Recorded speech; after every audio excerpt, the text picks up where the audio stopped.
Greetings from Kansas City. This is Renee Benson, and you are listening to and watching The AV Life. I'm coming to you from Los Angeles, California. I'm Murphy Daly, IT and AV project manager, as well as author of books and so many wonderful articles. You are joining us for The AV Life. And coming to you, recorded, not live, but live as of we are recording this from the beautiful state of New Jersey. This is your host, Tim Van Wert, and you are watching and listening to The AV Life. Well, good afternoon, good evening, good morning, wherever you find yourself listening to us. Hopefully it's beautiful where you are, or if you are in need of rain, like some of us are, you're getting it. Or if you need the sunshine, I hope you have your sunshine. There we go. All the weather conversation out of the way right now, done. So how are we all doing tonight? Good. We're good. Yeah. Good. Yeah, we're a little light on the crew tonight, but that's okay. It's actually a very rare instance where we have the same amount of crew as we do guests. Yeah. So this is and boy, you know what? This is a great group of guests before, and all of them are multi AV Life participants. So that is, from you know what, our first guest, and I'm going to introduce her first because she has actually probably been with the AV Life the longest out of the three that are here, and I blame or credit her, however you want to look at it, with getting me into the AV Life. Miss Gina Sansevero, how are you, Gina? I'm doing very well, Tim. Thank you for having me again, and you continue to ask me back, so I assume I have something okay to say. Well, you always do a great job, and you're a wonderful voice to have out here, and definitely a leader in your field, as it's proven over the years. So thank you. You're welcome. And tell the folks, if for some reason, because I feel like everybody knows Gina, so if for some reason, if they have not met you before, Gina, give the folks out there a little bit about yourself. If they've been under a rock forever, you don't know Gina. Right. I am Vice President of Marketing and Corporate Communications at Atlas IED. I am a mother. I am a dog rescuer. And that likely means that I'm a little bit of a masochist because I love them with all my heart, and they tend to take advantage of that. But in general, I am an AV lover as well, and I am so grateful to everybody in this industry. They are so supportive. We were just talking off recording or offline, how everybody seems to be really stepping up to the plate, helping people find jobs, posting jobs, helping their fellow AV tweeps find their niche in this industry. And it's so wonderful to watch. It's so incredible. I've been doing this for 15 years, and it's so incredible to really see how people grow into themselves and grow into this industry, and then want to pass that on, want to pay it forward. So just keep it going, people. That was said perfectly. That was wonderful, Gina. Yeah, and that is why we have you back all the time. So there you go. If that was ever a compliment to your abilities, that is exactly it. So yes, you are absolutely 100% right with that. And then moving on, and I'm sorry, I'm putting him in next because how do you follow up that? Mr. Adrian Doughty, how are you, sir? Welcome back. You go back a little ways.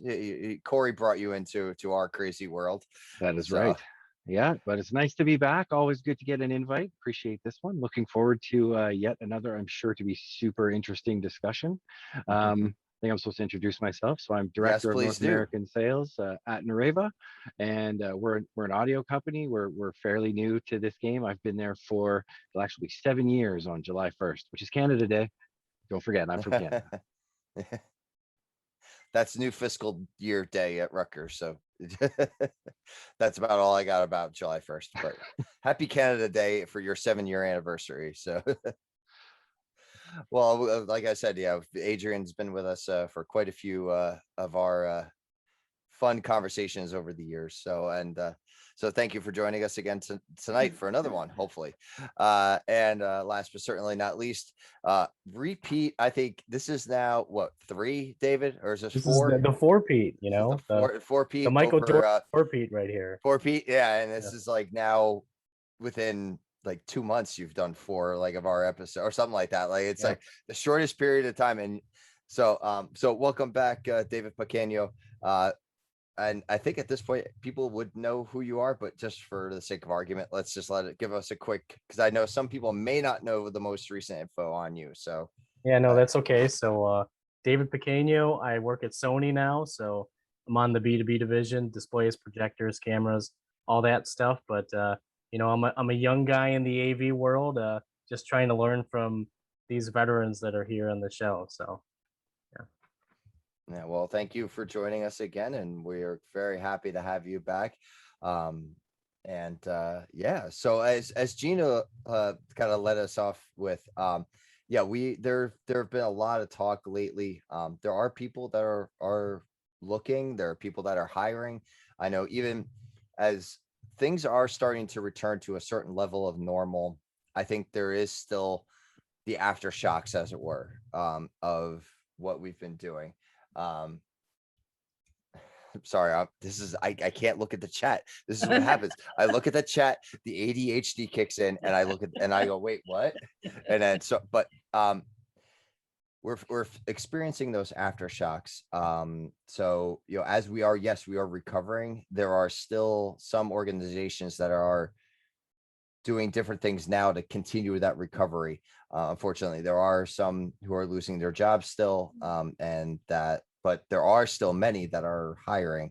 And I know, Gina, you had brought up, like you had said, you know, there have been through the Avixa Women's Council, especially in the New York City Metro, you had multiple. So where, if you don't mind me asking, where are those being housed as far as links and availability right now? Are they just within the email server, or like that email list that you were sending out, or? Well, I'm assuming that the organizations who reached out to me and asked me to share that information have their listings on their websites and career boards. Okay. Because they're local and they were sent to me kind of independently of any career board, I just kind of listed them in an email and blasted them out to our group. What we do also, if you follow Lainey at Planar, and I'll kind of share her on LinkedIn. She is always posting new job listings on LinkedIn, and she is great at finding some really amazing companies that are looking. So if you follow her, if you follow me on LinkedIn, you'll see kind of the feed coming through from there too. I know Avixa has a job board. I know that CCUMC has a job board for those in the higher ed space. So, and I think NSCA also has a job board. So, you know, And I think there was one that was being started by Kim Frank and them at one point too, as far as like the digital signage part. I think they were, I wish Spence was here. I feel like he would be able to answer that part for me. But if you are looking, if you're got questions about where to find jobs, like where, like sites, because I know there's like also higheredjobs.com, like there's sites like that. All the universities, at least if you're looking for higher ed positions, all the universities have their stuff posted on their website. Rutgers does, Montclair State, you know, so, you know, wherever. And I just bring those up because those are the two that are in my head at this very moment. So, you know, DM us at the AV Life Pod. We can, you know, point you in the right direction, or like Gina said, you know, find Lainey, find Gina, find any of us on LinkedIn. You know, we've done such a great job of that. I agree that as a community, we've been watching for each other. And we're trying, you know, so, and I've had people reach out to me too, like as soon as they find out about, like, if they're going to be available for work, for putting it in a nicer way, you know, they've reached out and I've tried to help and direct them as best as I can. So hopefully we can keep doing that for everybody. And So, I feel like I'm a testament to that, because when I lost my job here back in December, I want to say it was, I don't know, about 8 hours in, and I had put some feelers out, and Michelle Lorette, who is also a veteran of our show, was immediately responding back. And she said, I think I know of something that may not even be on the market yet that would be of interest. And that's the joy of networking with people, is that sometimes you know about things that are coming, or sometimes you know about things that may not be posted yet. And that's what happened to me.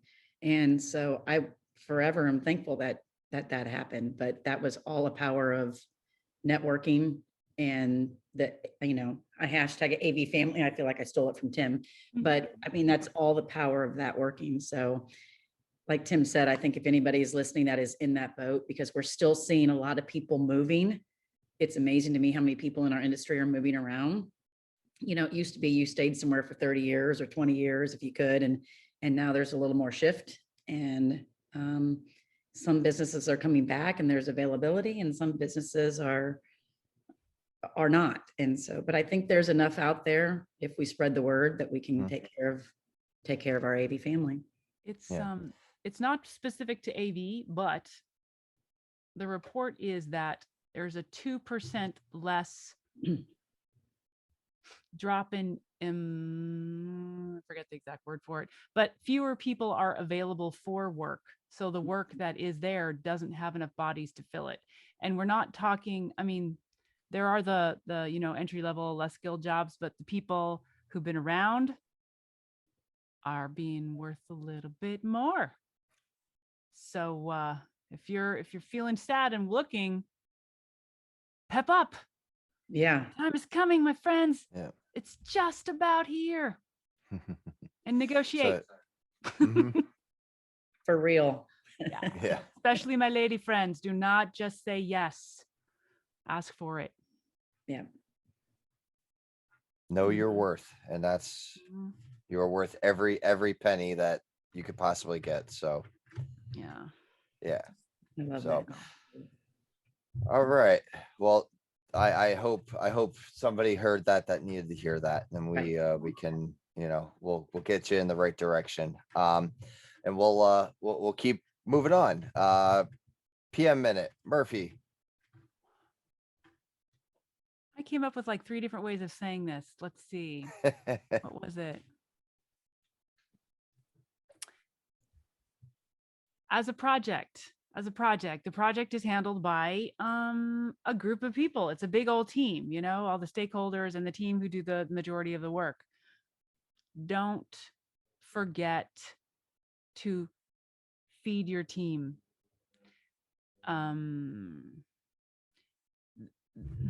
And I don't mean food. Everybody has their desire. Well, that's the Our first thing that teams are came to great. my That mind. too. But That too. But that's why I'm like, okay. Here's a story. Here's the story that goes with it. One of many.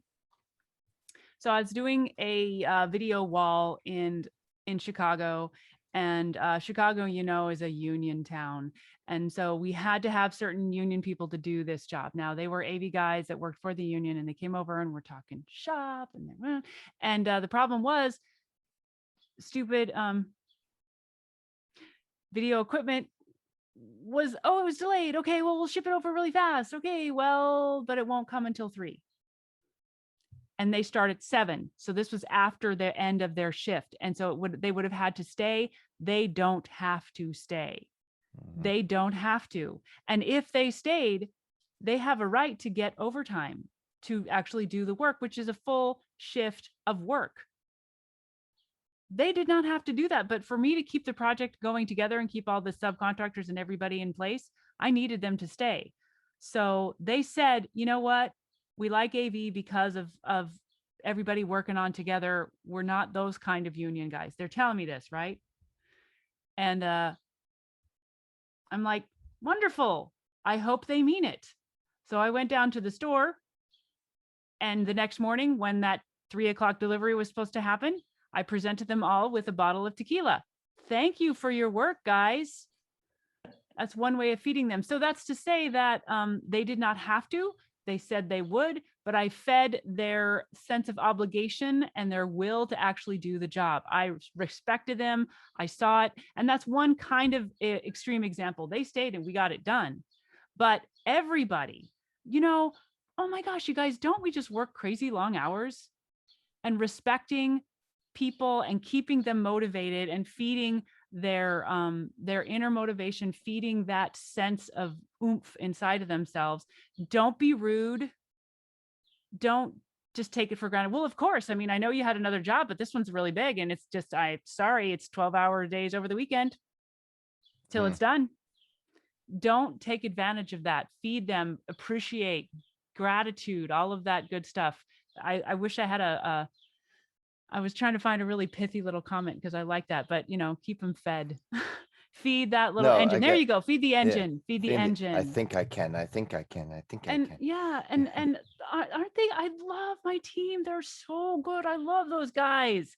And actually, I have gone down to the corner and bought them Snickers. It's the best I could do. Sometimes I'm like, "Did you guys have food? You skipped your lunch." They're like, "It's fine. It's fine." I'm like, you need something. You're going to be making mistakes if you don't have something in your energy. So I've done it, and you have That was to like a do perfect. That was like a perfect ad for Snickers. It's like we need like this. tequila. They needed to be or tequila. It's like we needed them to sponsor this episode. It's like, here, have a Snickers bar. Well, why? Because you're getting cranky and you're on the job. It's Snickers like feel really better. satisfies, right? I want some Snickers and tequila right now. That sounds Okay, pretty good. okay. You need to be on my next job. Nice. So yeah, feed your team, appreciate them, give them Mm. what they need, and that includes appreciation and all the things. That's so Yeah. important too, because sometimes people, especially going through COVID, it's like you feel so defeated on certain days and you feel like, you're kind of stuck in these four walls. And it's like, yeah, if you could feed each other, even just a compliment with the Snickers and the tequila, then it would be a good day. Yeah. So that's a good one. Not that they're all good, Murph. That's good. Yeah, very well said, Murphy. And that's it's a lot of the simple things. And actually, like we've always said, is that the PM minute can go in multiple directions in multiple parts of our lives, and so that's the same, along many lines. So It always hits home. It always hits home somewhere. mhm. It's Yeah. it's so good. I'm glad we did. So what? today. All right. Well, I know we have a couple managers on the or have been managers. How have you fed your team in the past? Mm. It's an open question. Whoever wants to pop in on it. I could also call people out.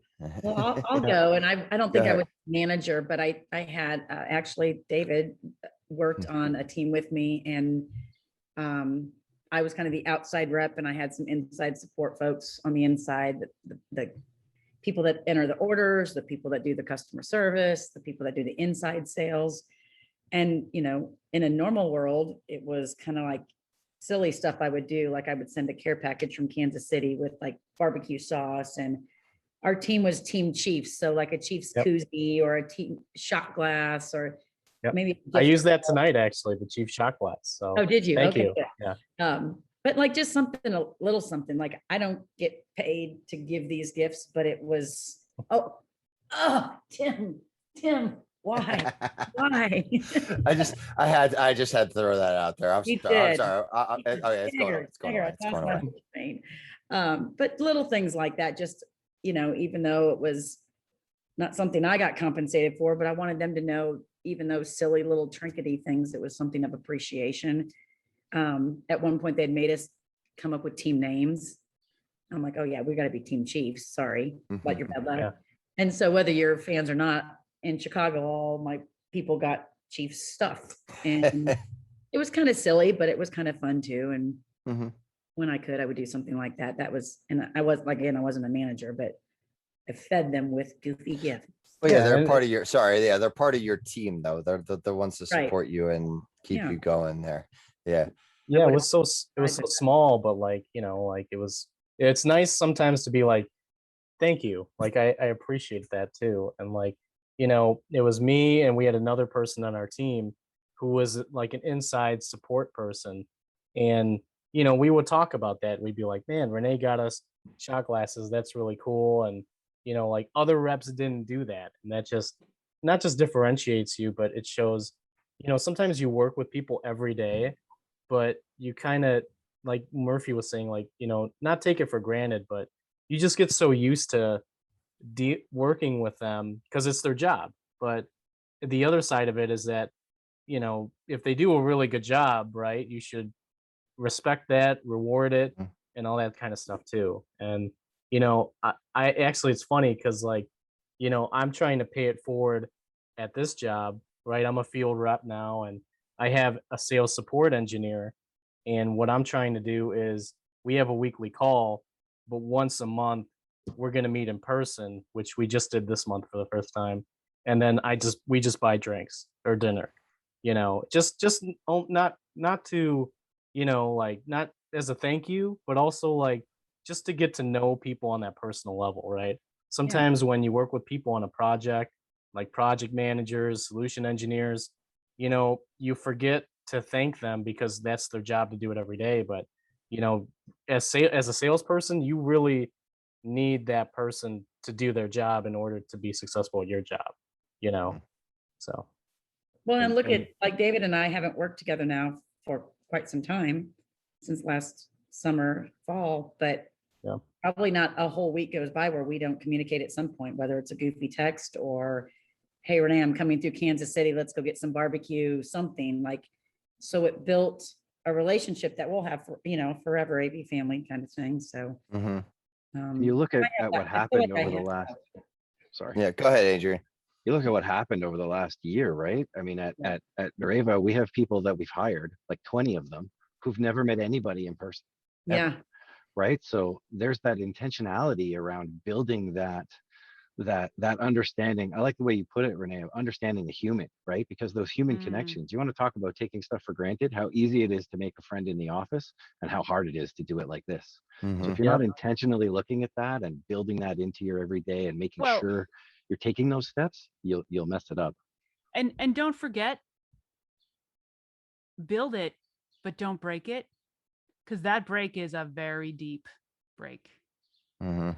And you're going to need that person. It's a small industry, and it's just be a human being. Don't go like the one time when you get too into your own interests or whatever, and you end up hurting it. That's fragile. It's not Mhm. something that you should take for granted.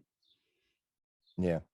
I was saying, Adrian, I could concur with that. I mean, we have folks at Rutgers that have been working from home this entire time. And actually, it's funny. One of the guys I used to work with at FDU, Fairleigh Dickinson University, for those who don't know from the New Jersey area, a guy I knew there that I was friends with there, and I let it slip. So, I didn't communicate with him as much. But then all of a sudden, he randomly showed up on a Rutgers call that I was on, and I was like, what are you doing over here? He's like, yeah, I started like back in March and I have not met anybody yet. He's like, I've been working from home and I've been here and I've been on meetings all the time. And so, yeah. So, and now I'm rebuilding, and I found out he's here in town with me. And it's I got lucky that I'm able to like kind of rebuild that connection. So, which is why rule number one in this industry Mm. is never burn a bridge, because you Yeah. never know where you're going to be working with somebody or who's going to be your boss next year or who you're going to be working alongside. It's Mhm. really pretty small, actually. yeah. So say, as many of us as are involved in the AV world, we're also probably the more tight knit, group that we all end up somehow connecting, and Yeah, it's a true small world. small world after What all. what about you, Gina? You've been sitting quietly in that corner over there. What are some things you've done for your team? And now that you've moved up a couple times over the years, so has that changed for you? I don't know that it's changed. I think that one of the things that I do that keeps my team fired up is the fact that they know no matter what, I go to bat for them. Mhm. So I have their back. They will never be yelled at for taking a risk. They will never be yelled at for making a mistake. And if somebody gets upset with my department, they get upset with me, and I will be that buffer. So my whole, I guess, my motivation with my team is all about teamwork, right? So we don't work as a graphic designer, as a web developer, as a marketing strategist, as a marketing coordinator, as a trade show logistics person. We don't work in silos like that. We work by project. So if we have a trade show coming up, and we'll be, and I think this might be a good segue into something else that you're talking about today. Yes, it is. But if we're working on trade show, and let's say we're working on graphics, we're working on teasers, we're working on press kits, we're working on, you know, the whole host of things that come along with the trade show, pre-event, post-event, all of that stuff you do it all in advance, right? Everybody works on it together. So that means my graphic designers are designing for the booth graphics, they're designing for the digital ads, they're designing for the e-blast campaigns, they're designing for the newsletters, they're designing with the copywriter, they're working with the logistics coordinator. So we all work as a kind of, to Murphy's point, we're working all as a team, not as individuals in a silo. Mhm. And it keeps people accountable for the team, right? So they're never about, well, my part of this is done. We don't check that box off in Planner. We've been using Teams for a while, and we use Planner in Teams. We do not check that box off in Planner unless every single piece of that project is done. And you know what? I don't care if your project is this big, your piece of the project is this big or this big. We all win and lose that together, right? We all complete it. We all start it at the same time. We all complete it together. And so it holds everybody accountable for each other. And I think that's part of the motivation, right? We all win together. We all lose together. The other thing that I think I do for the team is I really shout from the rooftop their wins. So we had a small little product announcement last year that we did a whole live stream, just a small one, that we did a whole live stream from a theater that was shut down for COVID, and it was a ton of fun, right? And you created so many memes out of that. We did. Poor Tim. Poor Tim. My team worked really hard and pushed their limits to the point where it was something that the company has never done before, and the people on the team have never accomplished before. And it was fantastic. So when my video specialist came to me and he said, Gina, what would you think about just kind of seeing what happens if we submitted our really sexy Atmosphere launch video to the Telly Awards? And I was like, okay, tell me what the Telly Awards are. And you could see his face light up, right? He got his 10 minutes to pitch me on what this award was. And I was like, you know what, Tim, let's do it. Don't tell anybody. Let's do it. Let's write it up. Let's submit it. We found out last week that we won silver Telly Award for the Atmosphere video in the virtual and live events category. And that was a huge deal to the team. Huge Congratulations. deal. And we sent it out Yay. in That's thank huge. you. But we sent it Wow, out in look at you. newsletters, and we sent it out on social media, and the entire team got really riled up all over again, just seeing the success that they can obtain when they work together and push their limits. Because I tell them all the time, a group is stronger than an individual, right? You're having multiple points of view so much better than just kind of being singular on a singular path. So that's what we do. We just support each other. It's like my little microcosm is exactly what we do in the AV industry. We just, we support, we amplify, we build.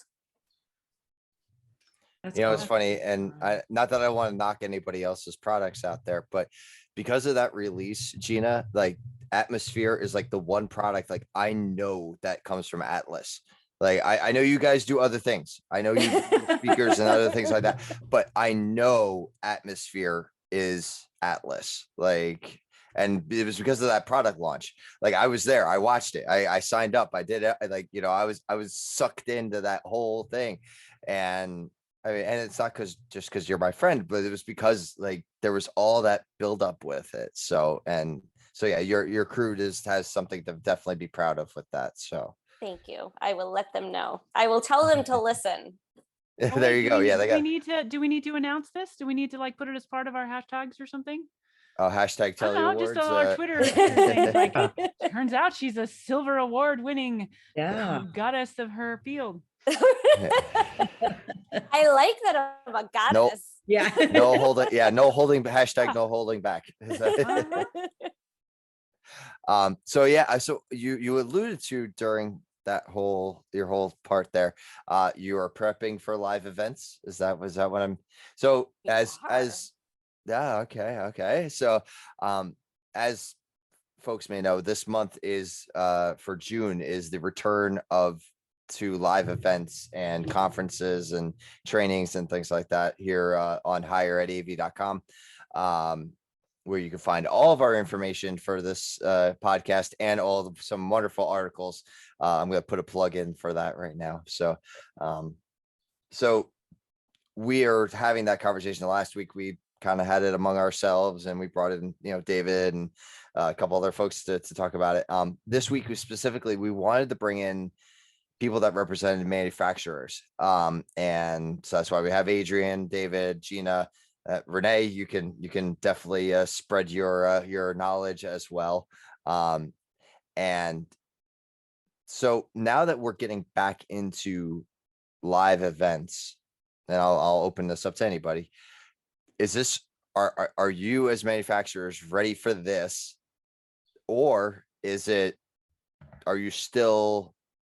Do you think you're going to stay with this kind of hybrid, maybe regional type approach? And kind of, because I've heard from other folks that like they'll do the lunch and learns, but they'll send like DoorDash gift cards so that people can order in food. And I think Chris Neto brought that up a couple of months ago when we first started talking about this. So I'll leave it. I mean, Gina, you transitioned us, so I don't know if you want to keep talking or if you'd rather pass. I will give you the option to pass if you'd like. I think I said a lot and people are sick of my voice, so I'm going to pass, but I will chime in because I like this topic, and I am in the middle of planning hell, because I'll tell you, Q3 and Q4 are so stuffed with live events that I don't even know how we're going to get it all done. We'll do it. We'll get it done. I don't know how. That's how busy we are. And I'll tell you, we're all excited about it. But see, now I'm talking. Okay. You got me all right. Yeah, it's okay. No, it's all right. Well, and quick thing though. I got sucked in because Chris Neto, Tim Albright, and David Nato, right? And Jay David. Oh, Danto. Yeah. Danto. Ooh, sorry. Totally. Well, they got me sucked in for like this event that they were like, oh, keep September 1st through the 3rd open. I was like, okay. So I blocked. It's CEDIA in Indianapolis. It's like, oh, but I can't travel yet. Like, I was like, oh, it's gonna be something in New Jersey. Drivable. 11 hours. I've done it. I know, but yeah, no. Yeah. Anyway. Yeah. So, but side note. So yeah, as far as live events, manufacturers. All right, David, go ahead. Yeah, I'll start. So like, and I'm in a unique position because I just started at Sony, right? So I've only been here for 2 months. So am I excited to be in front of customers and in front of people? Hell yeah. Like, I just doing the in-person trade show type of thing. Am I nervous because I'm at a new company and I'm still kind of learning stuff and getting the swing of things?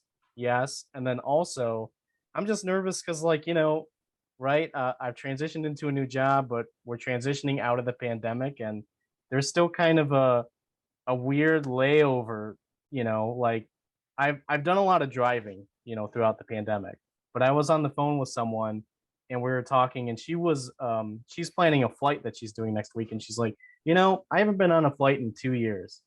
And I was thinking, and I was like, dang, it's been a really long time since I've flown either. It's been over a year.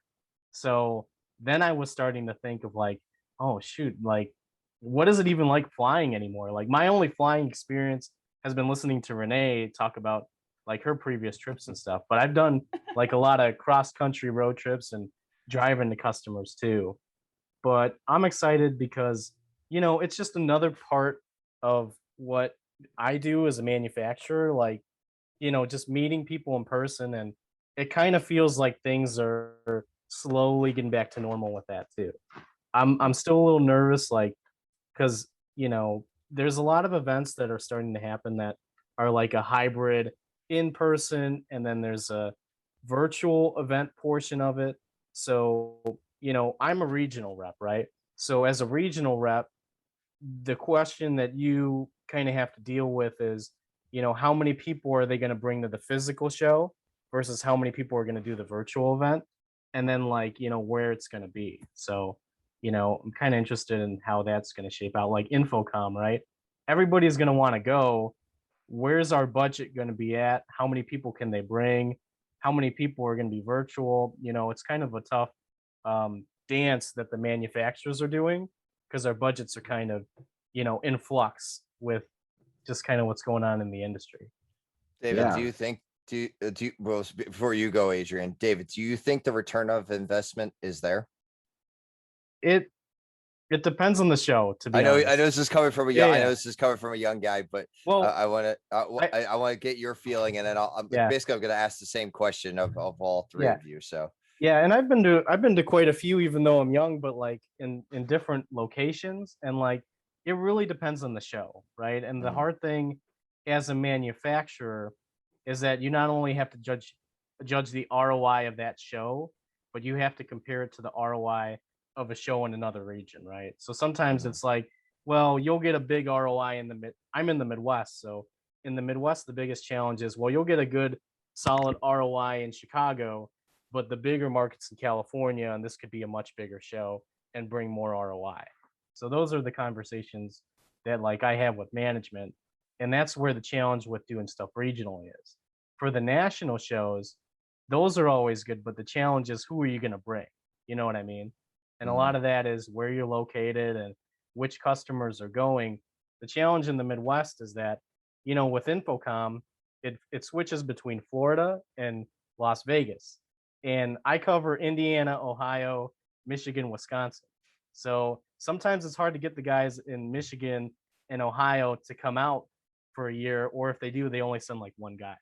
So Mhm. then, you know, it's hard to justify that ROI, you know. Right. All right. So go ahead, Adrian. Sorry. I was just going to riff on David's point about Infocom. So I'll Mhm. speak for Nareva, and then I'll speak for myself. So from a Nareva perspective, we launched a product at ISC in 2020. That was a great one because I was sitting in the room here in Calgary doing remote demos to ISC, Mhm. like midnight to 8 a.m. And I watched that show die. I watched it get smaller by the day. It was nuts, right? So now we're all coming back and everyone's excited. But what we're looking at is, can we start mixing in the big with the small? How do you look at, and we're a small nimble company, right? We're not Sony. We're 130 people, so we can make those decisions and very quickly jump in.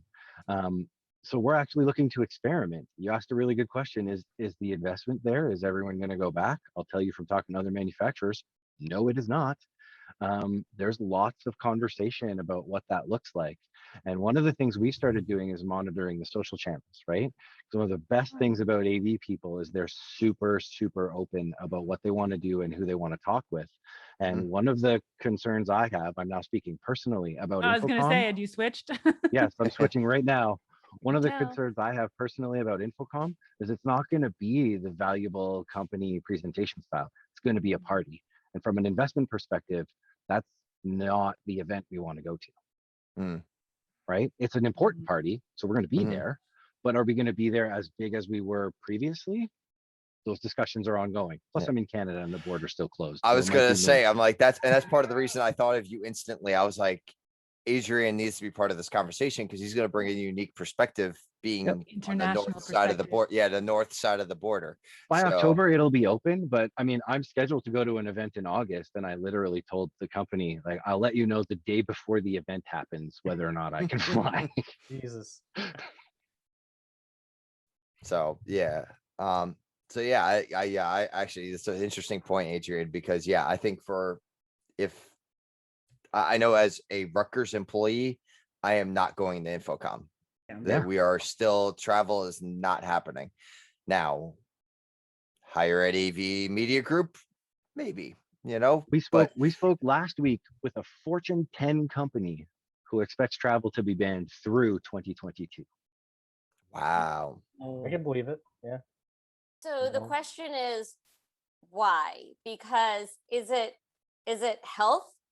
Is it liability?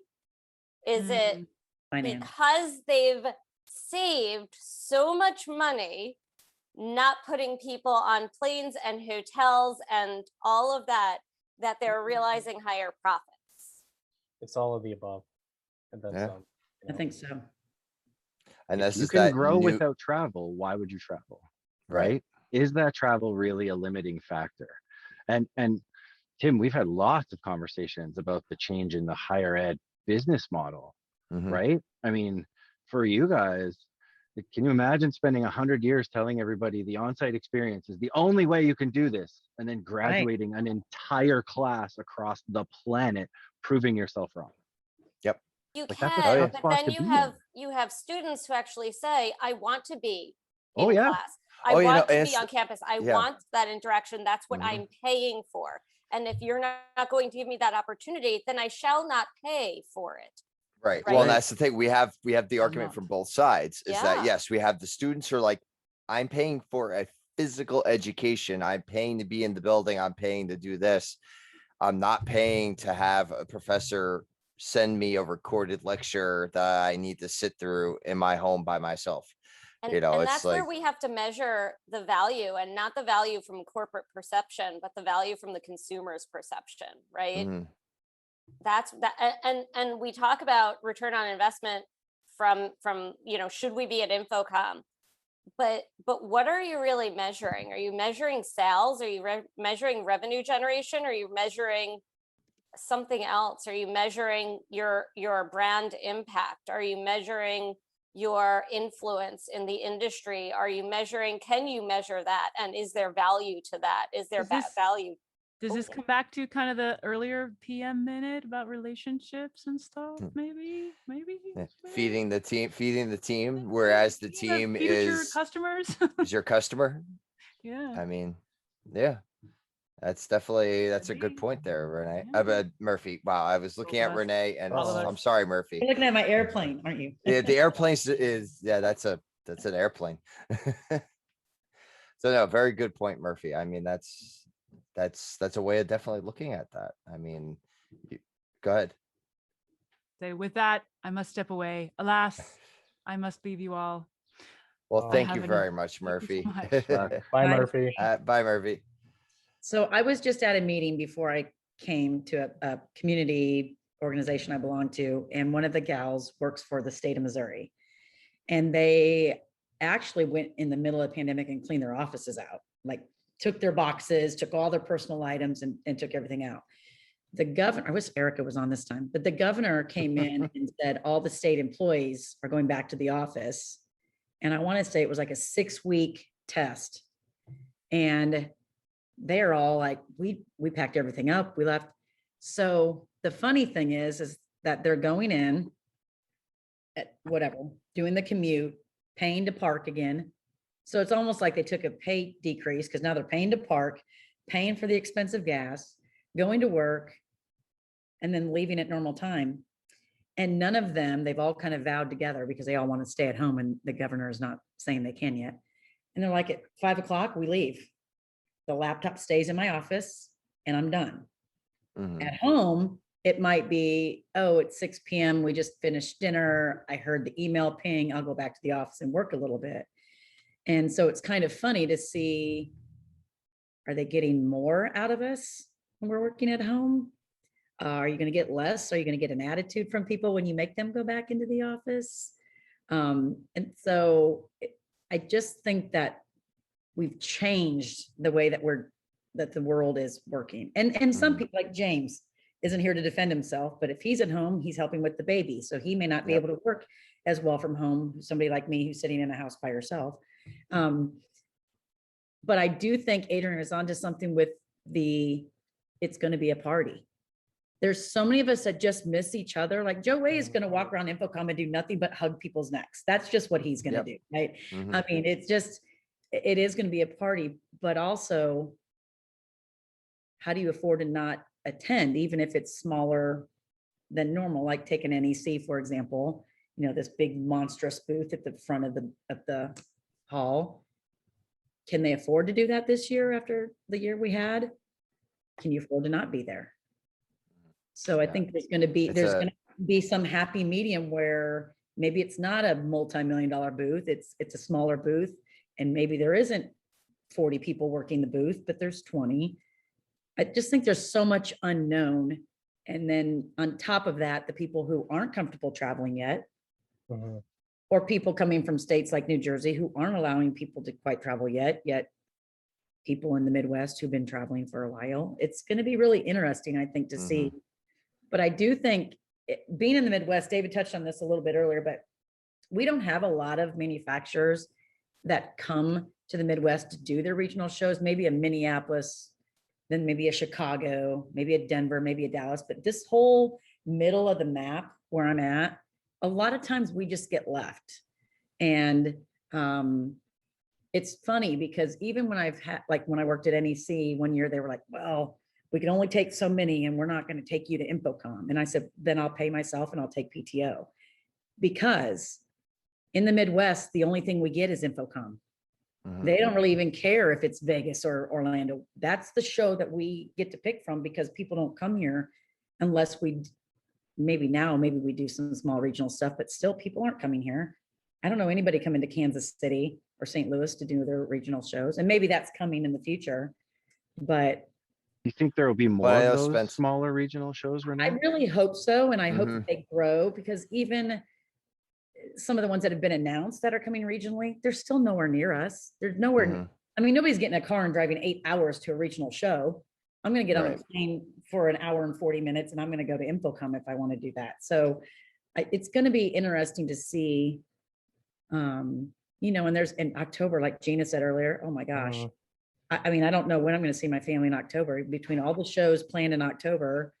Why everybody decided to pick. Yeah. Even month. September's starting to get booked Yeah, up too. September Yeah. is when it starts September getting too. really crazy, and then October, like it crescendos. Yeah. Yeah. Yeah. It's gonna be busy. That's gonna end up being like a August or September conversation, is like, how do I prepare for 6 weeks or 8 weeks of absolute insanity? Like, Yeah, I'm prepared for the occasional show, but the back-to-back traveling and like Mhm. show, I don't know if I'm ready for that. I was gonna So, say we're going from like 0 to like Yeah. 60, and it's gonna be, And we're out hopefully of we don't practice. wreck. I mean, we're out of practice. Those of us who, So Right. out of No. practice. I was on a plane the other day and I landed and I got to the hotel and I opened up my bag and I forgot to pack something that was very important. And I was like, that wouldn't have happened a year ago, right? I Right. had it that I could pack for a week in 15 minutes. And you pack by color scheme, right? If I'm wearing black or gray or white every day, I'm bringing a whole bunch of black shoes, and you just pack by color scheme, and you're able to get it all done in 15 minutes when you kind of have that. I forgot a really important part of a wardrobe that I would have never. You kind of got to take your time now. You can't pack in 15 minutes anymore. You can't do it the way you used to because you're so out of practice. Yeah. It's like, I don't know. It was weird. Yeah. Yeah. My Yeah, it was last weird. trip, I got to my hotel at like, I don't know, 7:20. I'm like, yeah, I gotta go to bed. I'm about to die. I'm exhausted after, 5 appointments, And but it's not even like business related travel. Like, I went and visited family in Pennsylvania last weekend. I left my pajamas. Like, I packed everything else. I left my pajamas at home. I'm like, what am I doing? My wife looked at me. She was like, you forgot your pajama? I'm like, yeah, I got all your stuff. I got my son's stuff.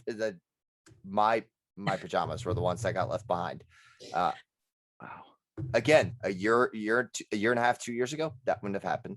Like, I've Yeah. forgotten things in the past. She'll tell you that, but I don't even know how that happened. So September and October, we're all gonna have to make lists. Yeah, Yeah. Pajamas. not even Wonderful. joking. Yeah. So can I ask you a question? Just kind of getting back to regional shows. I know for a long time, manufacturers reps had road shows and had regional shows in their territories.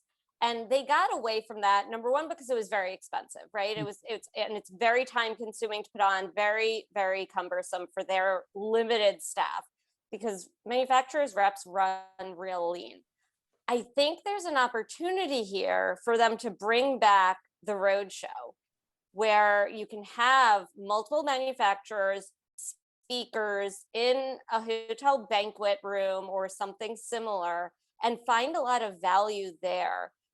Because even if a manufacturer comes down, and Renee, you know this, like I used to come down to Kansas City and do lunch and learns and all of that stuff, but it's a single manufacturer. And is it worth a day? That's not even a day of professional development. It might be a day of education, but it's educating on product in general. But these road shows were really more than that. And you could bring your sales engineers and you can bring your salespeople and you can bring your techs and you can bring, because there was something for everybody there. So is this an opportunity now to bring back the road show? I was actually going to say, I was just thinking, I'm comparing it to like a festival concert. It's like you're getting the bands back together, you know, but you're going to bring let's bring Led Zeppelin, let's bring Metallica, let's like, you know, bring everybody at the same time, make it a little more here in worthwhile. Canada, just to directly answer the question, Gina, our distributor is a Canadian distributor called Data Visual, and they do that exact thing, right? They do all the major Canadian cities and 3 smaller ones, both coasts. So you end up with 12 potential events, and the same people go to all of them, the entire country. Oh, is that right? They follow them? Yeah. They got Basically, all roadies. the vendor folks are all the same. So you end up with, like Tim described, it's like a traveling concert, and then a bunch of whoever's local, you know, the dealers, the resellers, the sales guys, the engineers, they show up at the hotel, they grab a snack, they spend an hour, 2 if they get really invested, and then they go home. And that is one of the coolest events that I did. That was pre-pandemic, and I had never experienced anything like that. And they're already in Canada, where it's still pretty locked down. They're like, we're doing this in September. Yeah, let's see what happens. I hope so. But I've talked to a couple of American distributors and dealers who are thinking along those same lines, and I've shared that same example. I really think those smaller regional events are going to be ultra popular, not just because of what Renee said about reluctance to travel, but what you said, Gina, about letting people have that flexibility of choice, right? Like, I don't want to get on a plane right now. I'm not okay. But if I'm like David, I'll drive 9 hours. I'm good. Yeah. Right. That'll be worth my time. And I think that freedom of choice, that flexibility of option is going to continue no matter what the end of this looks like. Right. Like, again, for me personally, this whole pandemic thing just about broke me in half. The one thing I will take out of it is a complete appreciation for flexibility. I never had that before. It was office and then home. And now those two things are the same, and I kind of hate it, but at the same time, it gives you a lot of freedom. I think a lot of people want that to continue, and those regional road shows are a big part of that. And I think that's where that also answers a little bit of the other question about, you know, we were talking about James with like helping out with the baby and stuff like that. It's like, you know, I'm the same way. Like today, specific example, I worked from home today. This morning up until 12:30, I was good. Then I picked up my son from school. I had from 12:30 to 3:30, which was the end of my shift. I wasn't working, but then, you know, my wife got home from her job, and then I was able to like take care of some other stuff later on in the day. So even though my 8 hours was not continuous, I got my 8 hours in for the day, you know, so the flexibility is definitely there. So yeah, so I'm not available exactly from 12:30 to 3:30 on a Thursday. It's like, you know, not the end of the world. But and the other thing we were talking about earlier about ROI, and I know that that's something we try to put to every show or every event, just visiting customers next week. We try to put some sort of a value to that, to everything. And I think that, like, one of the things I said to my managers is, I think that we're going to have to just deal with the fact that the first few things we go out and do it's not going to be the ROI you probably want, right? Like when I went to Chicago a few weeks ago, my first trip out, I could not go into anybody's office, but I could meet them at restaurants, right? So that meant I met 2 guys here, I met 3 guys here, I met 1 guy for coffee. It was a whole different perspective than going to an office and doing a lunch and learn. Am I getting the same ROI as I would at an office with 12 people? No.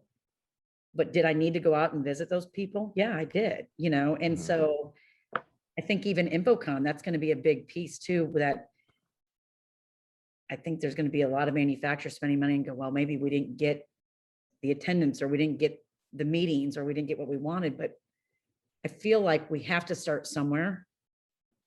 And it might not be the ROI we're all going to want at InfoComm, because we're so excited. My God, we all can't wait to get there, right? We're so excited. But I have a feeling there's going to be a lot of people on the virtual part of InfoComm this year as well. Renee, let me ask you a question though. You went to Chicago at a time when there weren't a lot of people that were traveling in to take people out to lunch. Do you really think that they're not going to remember that you were their first lunch out of COVID, that you were their first happy hour out of COVID? There's more of an impact there than sitting in a lunch and learn that they've done 40 times just to get their RUs. I think So you're don't, right. yeah, so don't say that they're not getting the ROI. You're likely going to be the first call they pick up, the first phone number they dial when they get an opportunity, because they remembered what you did for them and Right. the smile that you gave them when it's been a crappy ass year. Right. You're You're right. feeding the team, feeding the team. Yep, there you go. Oh, Murphy would be so proud of us. Yeah. You're right, And you Gina. fed You're the right. team. You're right. You fed the team early, and that was good. Right. So, But I yeah. think it's going to be that way. That's what I'm saying at the next, even the regional shows, right? It's going to be, even if there's only 3 or 4 manufacturers or a few manufacturers and it's Mhm. people, it's going to be an impact that might not be able to be calculated, right? They're going to remember you in the future. So it's going to be really interesting. And then from like the attendee standpoint, I will say that, you know, some of the smaller shows are nicer because you don't have 5,000 people and 1,000 different vendors to go see. You know, I'm throwing numbers out, but you know, but y'all understand what I'm talking about. It's like, you know, like I've been to like smaller shows that are at Bridgewater, New Jersey, and you know, I've been up to Poughkeepsie, New York for a CCUMC event, and you know, there were, I don't know, what when we were at Poughkeepsie, Gina, what was it, like There were 10? 200. There were 200 people and about 20 20. tabletop vendors. Yeah. So, and I got 3 days to bounce around and see everybody, and and I was fed as literally and figuratively. You know, so you know, I was able to establish those relationships, and you know, like I got to know some of the folks that, well, that they're not with Wolf Vision anymore, but you know, they've moved on to other, like we've talked about, they've moved on to other groups, and you know, I've been able to have that networking with other folks, you know, that I probably wouldn't get to do elsewhere. So when you have those regional events, like they are very unique for that. So Yeah, and you have time even to when ask. people, Yep, sorry, go ahead. oh no, go ahead, David. Yeah. Yeah, and you have time to ask your questions, or Mhm. get to know the vendor's product, and they could do a deep dive of whatever they're presenting. And like, there is no worse feeling than being at a trade show booth by yourself and you're talking to someone and you got 5 other people at your booth waiting in line. Like, you Yep. want to Mhm. talk to them, and it's like, but you want to give your full attention to this person, but there's more people, and that Mhm. stinks. But those regional shows, you do have that opportunity to just like, I mean, just get to know people too, right? Like on a Personally, personal level. Yeah. Yeah. going to So be that- interesting. So I think so. That's for So sure. hint to all the manufacturers. Maybe you should do regional shows. Just saying. Yeah. Just Hint, hint, saying. Sony. What was that? Sorry, David. What? Oh, I said hint, hint, Sony. Hint, hint. So, Yeah. Hint Sony, hint NEC, Yeah. hint Atlas, hint Nareva. Because now, like, I've got now it's just me. I had Murphy and now it's just me. Yeah. So- Hint, hint, Rutgers. Come on, let's go. all I produce is graduates. So it's like Hashtag get Tim back on the road. That's what we need. exactly. Well, And that's there's worse things to produce, Tim. You're doing all right. That's right. well, yeah, that's true. Yeah. Yeah. As long as we still acknowledge, and now this is me, not Rutgers talking, as long as we acknowledge that, and we talked about it a little bit, that there's a need for the physical classroom and the virtual, then we'll be fine. As long as we don't forget what we've learned in the last 15 months, we'll be fine. Like, cause I've heard stories from everywhere that there have been kids who have excelled at being virtual, and there are kids that have not. And there's going to be a place for both. So we need to be ready for both. And that is for the technology, that is for the faculty, that is for the staff, that is for everybody to be aware of. So, and there's a possibility that I hope not, but there's always the possibility that something like this could happen again, and we need to be ready. So I like to think it's additive knowledge, Tim. I don't think what we've learned over the last 15 months replaces anything. I think it changes stuff. And if you need a little bit of hope, both of my kids raised in this house with my wife, both forced remote for the last year. One will fail and one has never learned better. That choice, that flexibility is something that everyone now will just accept. People learn differently and we've got to enable that. Yep. 1000. exactly. And I don't, my concern is for the faculty more than anything else, because there are some older faculty that are not going to change their ways. They are going to, as soon as they can get their foot back in the classroom and shut that camera off, that's what they're doing.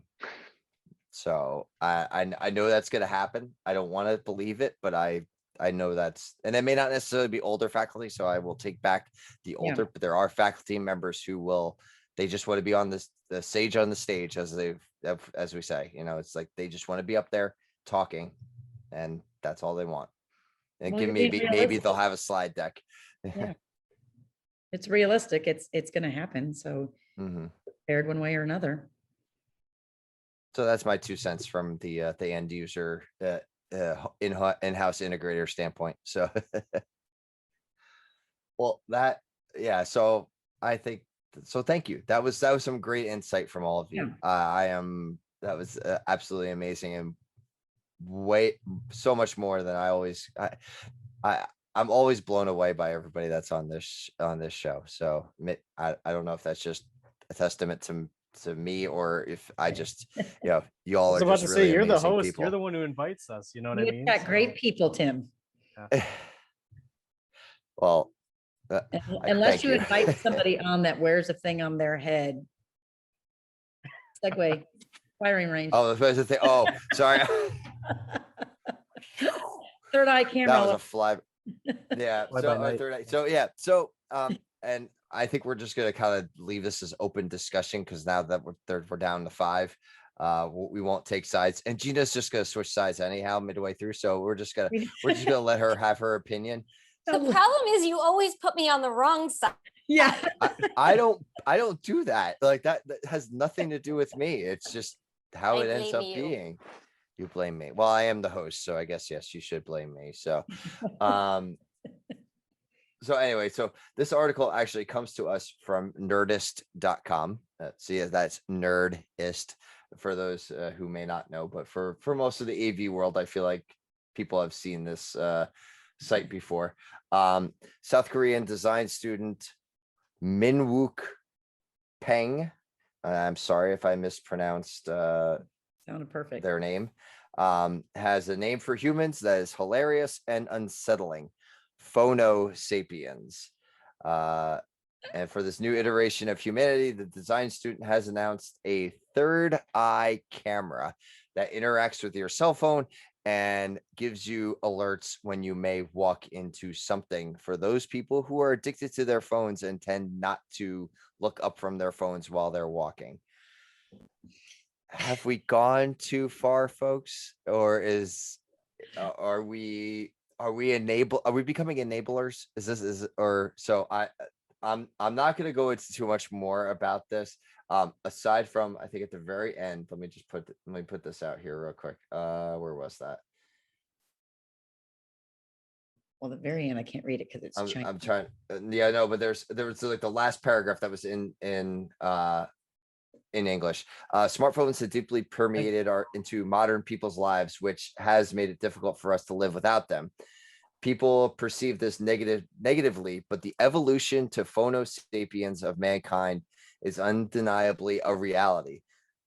The designer adds, indeed, the designer claims that he aims to, oh, it's a he, I'm sorry, to help make human smartphone symbiosis a positive change. So, Oh my. all right, who wants to go first? I'm gonna leave it open and then I'll Well, I'll go first. go. Put go your phone ahead, down, Adrian. moron.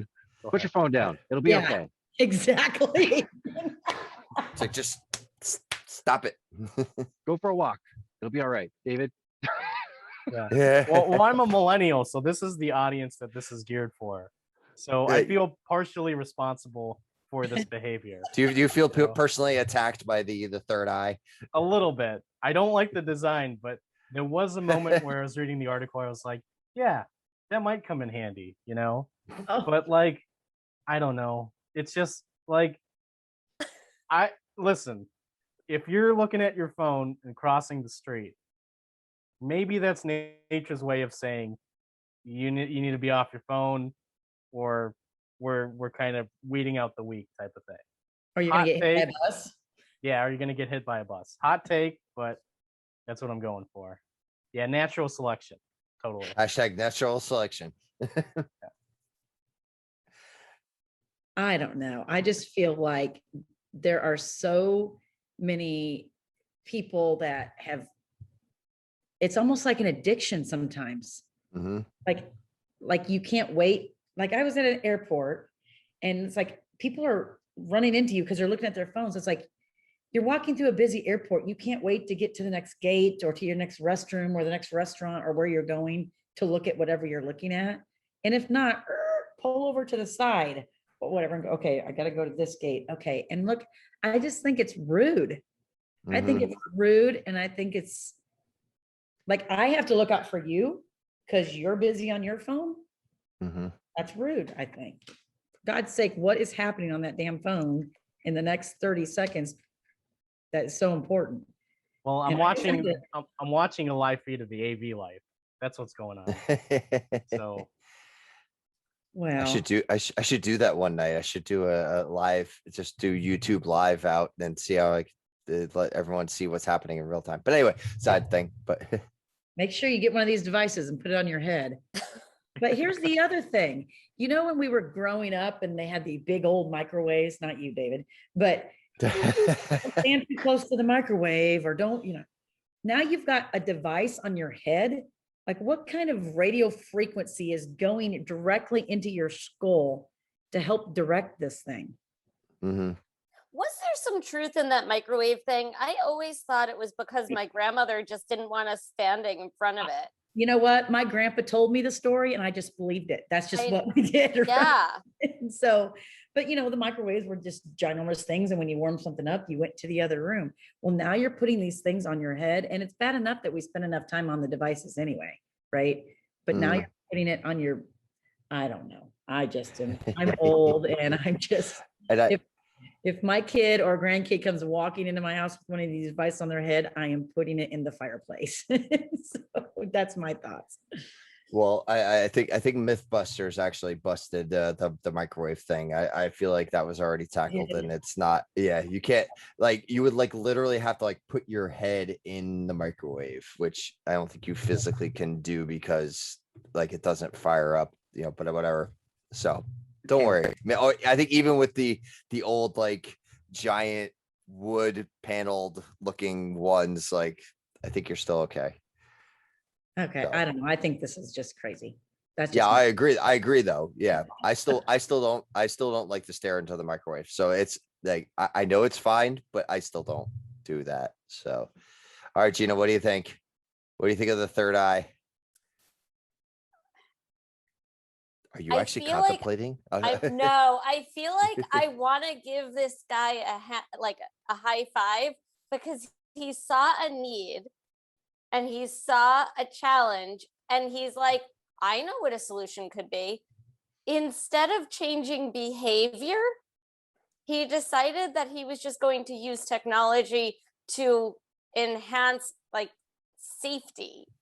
And I would prefer, as a mother, I would prefer to change behavior. I feel like that would be a better solution. But this kid found a solution. Like, high five, dude. You might have saved somebody's life. But yeah, they shouldn't be walking around with their noses in their phones. I remember 2 years ago, my son was sitting down. You know what? I like the design better than the one in the Yeah. Yeah. article. I might wear that. That is actually. true. I might wear There that. you go. Oh, there it is. Oh my God. Yeah, for those of you listening, See, Adrian now has he gone looks like and an anglerfish. Yeah. Adrian has found himself a piece of ribbon cable and a small circuit board to put in the center of his forehead. It's actually a So- camera. Like we could. Oh, we it is could an make this actual work. camera. Yeah, Oh, we okay. could make this work. We could do this right now. Oh my God. This isn't the first like time on the podcast we came up Brilliant. with a good idea like this. So, Yeah, I know. Yeah, I feel like we're just enhancing what is already there. Speaking of enhancing things, And you're right, Gina. Bless his heart for like having the gumption to go out and make something like this happen. But Mhm. He created a solution. That's That is for true. sure. That's true. But See, the real problem, the root cause has not been solved. you got to change. Yes, I think the only way we've become not us on this call, but I feel like there are many out there who are become selfish and they're already self-absorbed in their social Right. media or whatever it might be that they get so sucked into that yes, a device like this has become necessary. But put like Adrian said, put the phone down. Like put it away, like be done. And I'm guilty of it too. You know, this it's so easy to get sucked into this thing and like, you know, check out, especially when I'm being tagged in things on Twitter and you know, Yeah.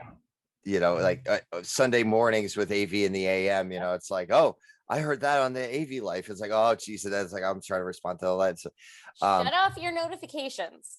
That's what I do. Shut off my notifications. or I'll check my social media every once in a while, and that's where I'll see the notifications when Mhm. I check it. Not Mm. it's going to When you're push sitting information down. at me. Right. When you're sitting down Yeah. in an environment where you're not going to crash into somebody. oh because you're- well, yeah. I mean, usually I'm sitting at home. I'm not like on the go, you know. Yeah. So walking and around. especially lately, like today was a beautiful day. Like I wouldn't have had my nose down on my phone. I would have had in my holster. Like I'm the nerd. I have a phone holster. I have the clip that goes on my belt, you know, so it goes right there, it goes away, and I put my AirPods in and I'll keep an eye out, like looking around. Or I'll wear my Sennheiser Momentum 3s that I'm wearing right now, as a little bit of a plug. But like I don't need a device like this. Like I see what's going on around me. This is crazy. So and I'm sorry, I totally got off track with where my thought process was going with that. So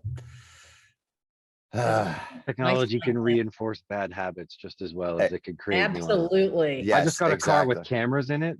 My first new car in like forever. And Yeah. it's got a camera on the mirror. So I don't have to shoulder check right anymore. And when I drive my wife's car, which doesn't have one, I have to remind myself that's super important. Yo, Yeah. Mhm. super important. Imagine what this Oh, yeah. would do. You would like, without the camera on, you would just be okay walking down. Yeah. David Yeah. Plus example comes to mind.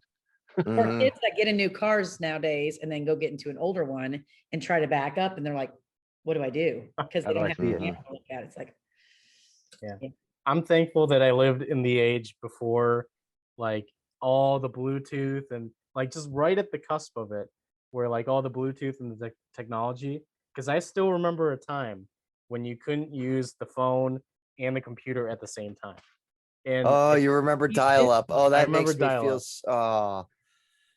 Yeah. warms my heart and kills my soul a little bit at the same Yeah, time. no. So don't ask me about 8-track, but dial up, I remember dial up. So Okay, funny.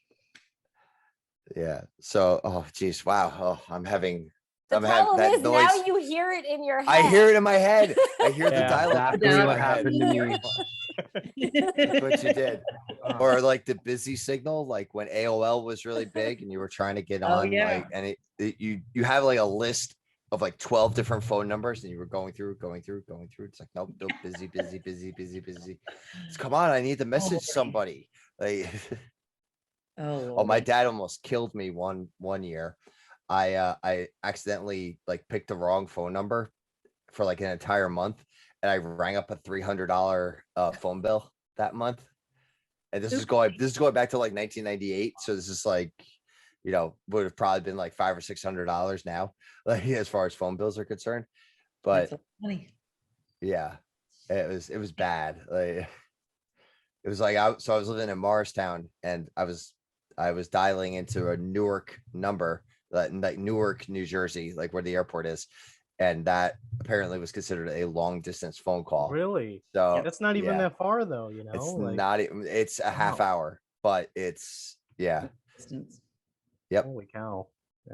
And I was on because I was fortunate enough that part of it was that my education was, I went to NJIT and they were ahead of the curve for getting people online and doing coursework online. And, it wasn't really a lot, but it was like, I had an email address from my university in 1998. Like that was great, and I'd have to dial in to get that from NJIT. So that was apparently a long distance phone call. So, yep.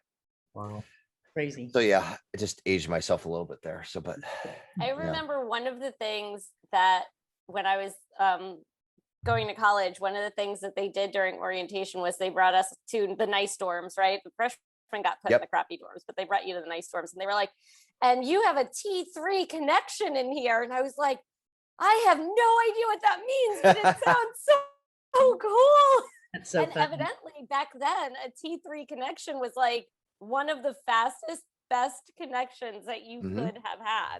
And So expensive. it was a selling point. Yeah, for and it was sure. expensive. Yeah. And speaking of aging oneself, it's going to be a little early when this episode comes out, but I'm going to come out and say happy birthday, Gina, because your birthday is coming up and it'll be like the day after this episode releases. So Oh, happy birthday. Thank you. I didn't know if you wanted me to do that, but I was going ahead and doing it anyhow. So you Thank didn't respond to my message the other day. So I'm just, you. Oh, he took it upon himself to do that. yeah, I'm doing it in front of the entire AV Life subscriber list. So Thank you. It's weird not to be at Infocom. But I was gonna say, you don't get to second celebrate. year that Yeah. I don't get to celebrate with everybody, which sucks. Yeah, that's right. So you'll do your half birthday in October. So Yeah, there you go. Haters Asian- for you. oh, I thought it was a party hat, and then I realized it's a slice of pizza.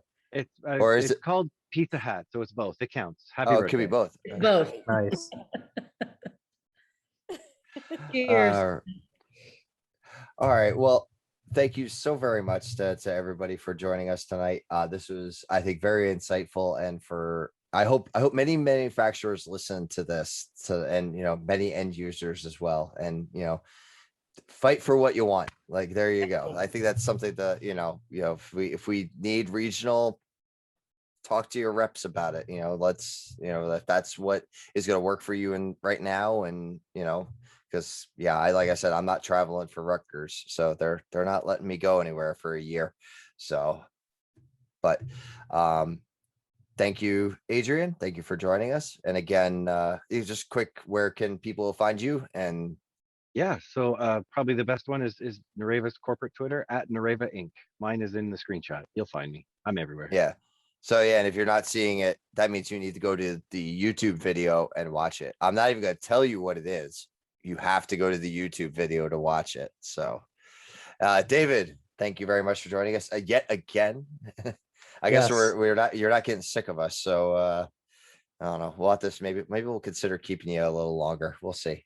Yeah, well, the fifth time, I think that's when I get the free Joe Way book, right? The free So- Joe Way book. Yes, Oh. exactly. Oh, and you brought it up. We almost went through the whole I'm podcast sorry. without plugging the book. That's 2 weeks in a row. We almost made it. I know, but I really want the book though. You know, You really want the book. I want it All for right, well, free. Joe- I don't know if I'll pay for it, but I want it for free.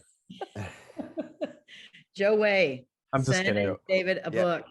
Yeah, send them the producing worship book. Yes. And oh, by No, the way, Murphy has books. Murphy has She did three. mention that in the Yes. beginning. So Okay, yeah, okay. yeah, she did. She gave us a quick blur. So she's Okay. got many books. She's got more than Joe Way.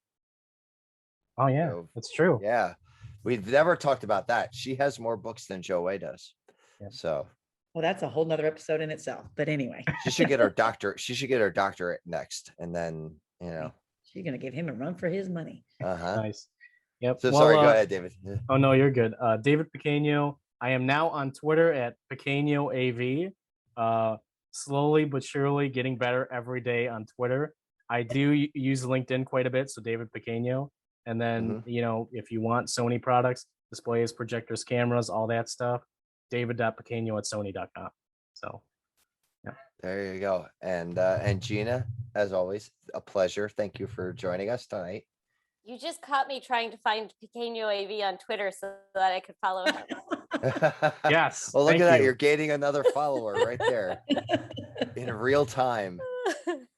Thank you for having me. It was a wonderful conversation. I like small groups. I think that they work really well. And so this was an extra special, a very intelligent group. And I always learn from those interactions. So thank you for having me. It is very valuable to me. And I hope that I added value for you. You can find definitely. me on Twitter, Gina Sands, or Atlas_IED, or if you go to Instagram, it's mostly food and dogs. And then you can find me on LinkedIn. If you're looking for a job, find us on LinkedIn. Don't forget, bringing it back full circle. And then atlasied.com is the website. All right. Well, and Renee, thank you for sticking it out with me as a crew member and a Yeah. manufacturer tonight. So you pulled Absolutely. double duty. It's usually something I bring Joe Way in for, but since we're talking about him. So, but thank you, Renee. Absolutely, always great. And I'm like Gina, I like sometimes like the smaller groups better too. You get more insight and you get to speak a little more. But you can find me at AV Renee KC and every Thursday, or I should say Monday, on the AV Life podcast. And again, I'm your host, Tim Van Wert, at the AV Life or at T Van Wert. Good luck spelling it. So you just got to watch. You have to watch or check out Twitter, a tweet from somebody or from the AV Life to get their correct spelling. I'm on LinkedIn too, Instagram, Facebook. Yeah, I'm basically out there. So All over. I'm sure you can find me somewhere. And until our next adventure.